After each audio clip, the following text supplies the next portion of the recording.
বর্ষের পরীক্ষার্থীরা যারা অচিরে পরীক্ষা দিবেন তাদের মধ্যে অনেকের প্রশ্ন হচ্ছে স্যার শ্রম আইন সম্পর্কে কী পড়বো যদি একটু ধারণা দিতেন। এই ভিডিওটি মূলত সেই বিষয়কে নিয়ে যে বিষয়গুলি কিভাবে একটু নজরদারি করলেই আপনাদের পরীক্ষাটি ভালো হয়ে যাবে এবং শ্রম আইন আপনারা ভালো করতে পারবেন 2024-এ যারা পরীক্ষা দিচ্ছেন, সামনে অর্থাৎ যারা আগামী শুক্রবারে শ্রম আইনে পরীক্ষা দিবেন। তাদের কোন বিষয়গুলি একটু পড়া দরকার? তাদের একটু সূচনা পর্বগুলি পড়া দরকার। ফার্স্ট যে প্রশ্নটা পড়া দরকার শ্রম আইনের শ্রমিকের বিষয়টাকে বলা, শ্রমিকদের বিভিন্ন ধরনের শ্রেণীবিভাগ, এদের উদ্দেশ্য, এদের স্বার্থ নিয়ে প্রশ্নটা এই প্রশ্নটা পড়বেন। তারপর হচ্ছে বিভিন্ন ধরনের শ্রমিক আছে মানে যে শিশু, তরুণ এই জাতীয় বিষয়গুলি, এদের বিভিন্ন ধরনের কার্যক্রমগুলিকে নিয়ে শিশু কিশোর সম্পর্কে একটু পড়বেন। তাদের বিধিবিধান, নিয়োগ সংক্রান্ত যে বিধিনিষেধ আছে সেই বিষয়টি একটু পড়বেন।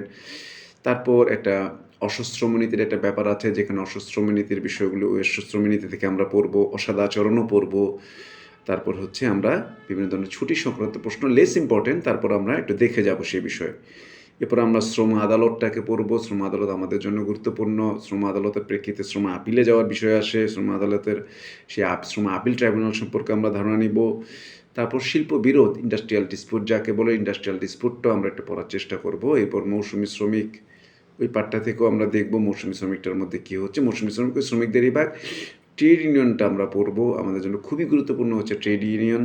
তারপর আমরা লে অফ পড়বো, লে অফও কিন্তু আমাদের জন্য খুবই গুরুত্বপূর্ণ। লে অফটা আমরা পড়বো। লে অফের মধ্যে প্রবলেম আসছে অনেক সময়, অনেক বছর এসছে, সে প্রবলেমটা আমরা বিগত বছরের প্রশ্নগুলি থেকে দেখে নেব যে প্রশ্নটা আমাদের জন্য জরুরি। এরপর হচ্ছে অতীব গুরুত্বপূর্ণ চ্যাপ্টার হচ্ছে স্থায়ী এবং আংশিক অক্ষমতা, এই প্রশ্নগুলিকে আমরা পড়ব। এবং বরাবরই ব্যতিক্রম গত বছর ব্যতীত সব বছরই আমরা মোটামুটি টিকা দেখতে পেয়েছি, টিকাগুলি আমরা পড়ে নিব। টিকা সংক্রান্ত ইউটিউবে আমি অলরেডি কিছু ভিডিও ক্লাসের একটা অংশ আপলোড করেছি, সেখান থেকে আপনি কিছুটা দেখে নেওয়ার চেষ্টা করবেন। আরও আমি এসে বাকিগুলি কভার করার চেষ্টা করব। এই হচ্ছে মোটামুটি শ্রম আইন সম্পর্কে সাজেশন। সবাই ভালো থাকবেন, ধন্যবাদ সবাইকে।